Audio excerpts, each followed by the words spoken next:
आज ग्यास्ट्राइटिसको कुरा गरौँ। ग्यास्ट्राइटिस भने चाहिँ ग्यास्ट्रिक भने चाहिँ हाम्रो पेट हो।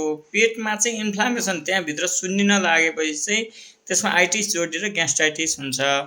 ग्यास्ट्राइटिस किन हुन्छ त भन्दा विशेष गरेर चुरोट खाने, रक्सी खाने, कफी, चिया बढी खाने मान्छेहरूलाई जसले चाहिँ औषधि खान्छ, दुखाइ कम गर्ने औषधि खान्छन् अथवा अरू कुनै किसिमको औषधिहरू खाँदा पनि त्यसको असरले चाहिँ ग्यास्ट्राइटिस हुनसक्छ।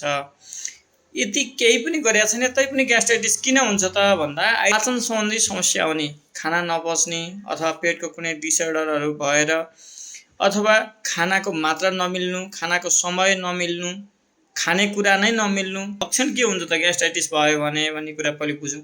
ग्यास्ट्राइटिस भयो भने चाहिँ पेट पोल्ने, दुख्ने हैन, छाती पोल्ने, घाँटीमा अड्के जस्तो हुने, मुटु दुख्ने हैन, यस्ता खालका समस्याहरू चाहिँ देखिन सक्छन्। फरक फरक मान्छेलाई फरक फरक लक्षणहरू चाहिँ देखिन सक्छ। त्यही भएर ठ्याक्कै यही लक्षण हुने बित्तिकै ग्यास्ट्राइटिस हो भन्ने चाहिँ मान्छे अनुसार फरक भएको पाइन्छ। व्यावहारिक रूपमा बिमारी हेर्दा चाहिँ त्यस्तो देखिन्छ।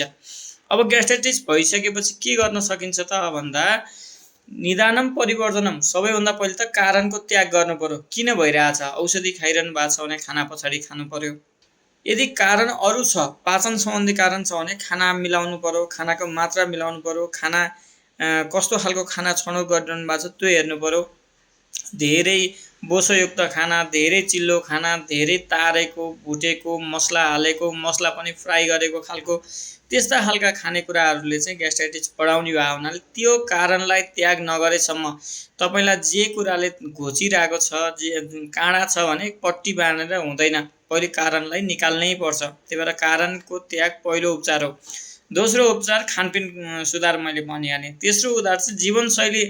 तेस्रो उपाय चाहिँ जीवनशैली सुधार।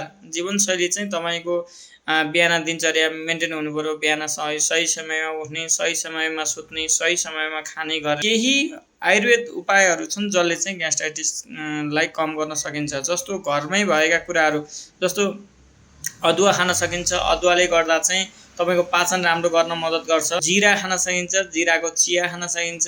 तरकारीमा चाहिँ जिरा युज गर्न सकिन्छ। धनियाँले पेट पोलेको कम गर्न सकिन्छ, धनियाँ पानी पनि राम्रो हुन्छ। लसुन, प्याजहरू पनि केही मात्रामा चाहिँ त्यसले पाचनलाई ब्यालेन्स गर्नलाई चाहिँ मद्दत गर्छ।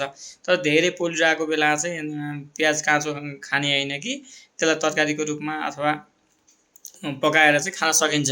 यदि कुनै सिरियस रोग लागेर तपाईँको ग्यास्ट्राइटिस कम भइरहेको छैन भने चाहिँ त्यसलाई डक्टरसँग परामर्श गरेर तपाईँको औषधिहरू चाहिँ खानुपर्ने हुनसक्छ। त्यही